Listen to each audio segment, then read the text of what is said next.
start differently. All right, nobody is better at making friends than Allie. This is a very special presentation. I've been wanting her to write a book about this for the longest time. I really have. The book should be called How to Make Friends with People Everywhere You Go. She's constantly making friends with people when she's walking through streets or hanging out.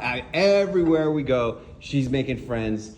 And Allie's going to reveal a couple secrets right now. All right. And what's so funny is I do it completely naturally, is you can make friends with people everywhere you go. And the real key to this is when you see someone, you could just talk about assume the rapport, but I go to the even next level. Because if I see a woman that's wearing a pretty red dress, I'll say, wow, I love that dress. That looks amazing on you. And no one loves things more than compliments, but what's even more important is if that was your friend, what would you say to them? So, there might be, God, that color pink is just extraordinary on you. Oh my God, your eyes just popped out of your head with that blue shirt on because you had this blue shirt on, that kind of thing. So literally talk to them like you're talking to someone that's already your friend. It's not just assuming the rapport with someone so that you have a relationship with them. It's me going up to Maddie and going, God, I always heard that people with red hair shouldn't really wear red or orange. And the world is wrong because that is so fantastic on you.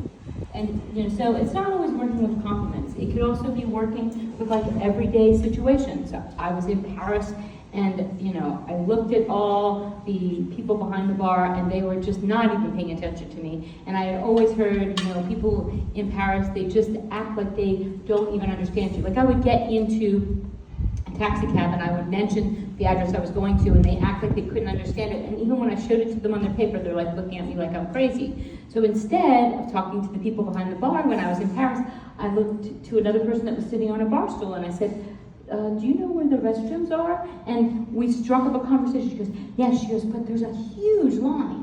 In her beautiful French accent, there's a huge line, and I don't know how they can have such a restaurant this size with only one ladies' room and one gentleman's room, because women have to go to the bathroom so much more. And I just met this woman, and we got into this crazy conversation and ended up actually having lunch together. So it's not just about assuming the rapport, though. That's the beginning. It's, making eye contact with someone or smiling at someone. You could be just walking down the street and you smile with someone, but that smile can turn into something else that could possibly, if you need directions, for example, or if you want to, information about a good restaurant. You see someone coming out of a restaurant, you go, okay, honest, I've heard good and bad about this restaurant, or whatever you want to say. How was the food? And you're going to get, the person may not have major conversation, but I've had people come out and say, well, okay, so don't order the ribeye because it was really fatty. But my husband ordered the New York steak and that was fantastic. Now, I don't know how you like steak, but I like it rare to medium rare. I was like, oh my God, that's perfect. That's exactly how I like it. She goes, definitely get the ribeye. Definitely don't get the ribeye. Get the New York steak. Anything you can possibly think about to strike up a conversation, and that will help you to make friends with people. And this is the funny thing, because I've gone to a lot of health retreats, and I start off these health retreats. There's a lot of freaky people. Sorry, I know I have a lot of doctors here, but there are a lot of freaky people at these health retreats. That are obsessed with this or that. You can never eat anything that's cooked. I only drink wheatgrass juice, for the first half of the day, and they kind of smell like wheatgrass juice or crazy stuff like that. But if you strike up conversations with them or find something common that you have with them or something that you like about them or something that's outstanding about them, people are always all about themselves. So if you connect with them in a way that's something that's important to them, they're going to immediately connect to you. So this is why Clint always says, the story is the most important thing. Because if you can connect with someone, I was standing in a Starbucks, and there was this woman who had a child who was obviously on a spectrum, and I said, oh my God, I said, what's your son's name?